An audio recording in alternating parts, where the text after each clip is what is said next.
Narito ang mga kwentong hindi mo dapat na-miss ngayong linggo. Ako si Christian Esguera. Lunes, humaba ang pila sa mga gasolinahan dahil sa inaasahang pagtaas sa presyo ng krudo. Kasunod ito ng krisis sa Middle East matapos atakihin ng Amerika at Israel ang Iran. Nagbabala pa ang Department of Energy matapos may ilang gas stations na ang maaga nagtaas ng presyo ng diesel at gasolina.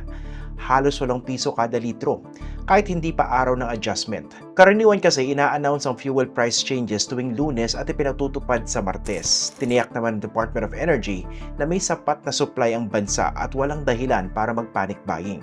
Pag mag-panic buying, marami pong mapeperwisyo.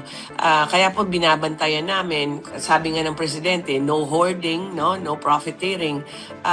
Let's just dapat kada Pilipino, kada gas station, we have to ambag din natin to. Pero ayon sa oil companies, unang bugso pa lang ito at may nakaamba pang mga price increases sa mga susunod na linggo. Tanong ng maraming motorista, kung tuloy-tuloy ang pagtaas ng presyo ng langis, hanggang kailan kaya ito kakayanin ng ating mga bulsa? Sapat ba ang mga programang inilalatag ng gobyerno para umalalay sa mga karaniwang Pilipino? Martes, uminit sa Senado matapos magbangayan sina Senador Panfilo Lacson at Senador Rodante Marcoleta sa issue ng flood control scam at ng West Philippine Sea. Pinuna ni Marcoleta ang Blue Ribbon Committee sa pamumuno ni Lacson dahil ilang buwan na ang investigasyon pero wala pa raw final report. Ipinaliwanag din ni Marcoleta kung bakit sila naglabas ng tinatawag na minority report base sa initial findings ng komite na nooy pinamumunuan ni Marcoleta. Yun lang pong gusto ko malaman, Mr. President, kung si Senador Lacson po ay tapat sa kanyang paninindigan. Dapat sana lahat po ng aking sinabi, hindi naman po makakasama, makakatulong po sa ating lahat para makagawa tayo ng isang ulat.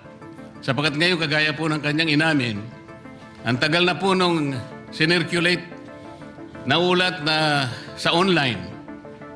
At sabi niya, isa pa lang po ang pumirma.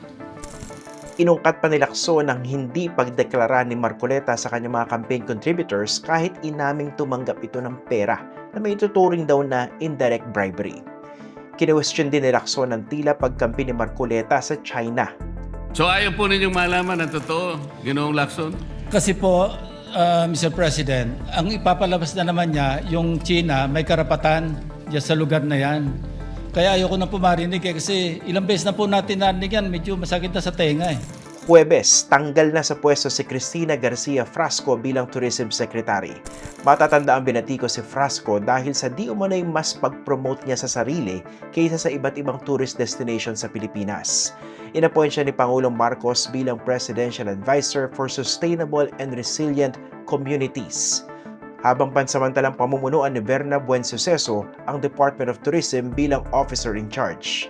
Yan ang spin ng Malacanang pero sa dulo ng lahat ng spin, simple lang ang nangyari.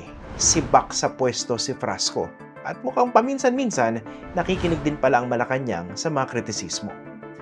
Now, speaking of spin, humarap sa National Bureau of Investigation ang 16 sa 18 umano'y dating miyembro ng Philippine Marines na nagsabing nagsilbi silang bagmen ng dating kongresista na si Zaldico.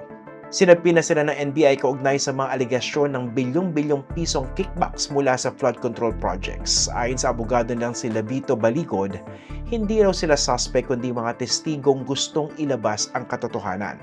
Pero ayon kay NBI Director Melvin Matibag, ang mga ito ay persons of interest.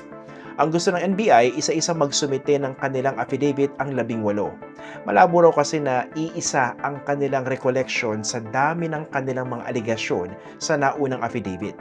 Pinalagan ito nila Baligod. Kasabi nga po sa anggulong tinitignan yan, yung timing po. May nagsasabi siyempre, nilabas, ba't binanggit? Isinama bigla isang affidavit po, ang daming inakasuhan. Kaya teka muna kasi kung ganun karami, hindi po pwedeng isang affidavit kasi po ang isang impormasyon, ang isang reklamo, dapat isa lang yung binabanggit po. Bakit kaya? Baka dahil lalo magkabuhol-buhol ang maleta story nila? Biyernes, natatakot nga ba si Vice President Sara Duterte sa maaaring ibunyag ni Ramil Madriaga? Binatikos ng pangalawang Pangulo ang panukalang ilipat sa kustudiya ng House of Representatives ang nasabing testigo. Ayon kay Congressman Joel Chua, ang pahayag ni Duterte laban sa mosyon ay nagpapahiwatig ng pangambang lumabas ang mga nalalaman ni Madriaga na sinasabing dati niyang bagman. Gate naman ni Duterte, isang alleged kidnapper si Madriaga na umunay kumuha lamang ng kwento laban sa kanya. Tatalakayin ito ng House Committee on Justice sa muling pagdinig nito tungkol sa impeachment ni Vice President Sara Duterte sa March 18. Kung merong themang linggong ito po iyon. Presyo na tumataas, politika na umiinit, at mga kwento na kailangan pang himayin para malaman kung alin ang totoo. Kaya simpleng paalala lang po. Kapag may balitang sobrang dramatic, sobrang convenient, o sobrang scripted, baka kailangan lang nating maging skeptical muna. Mag-usisa, mag-fact check, huwag agad maniwala sa unang bersyon ng kwento. Tandaan, facts first.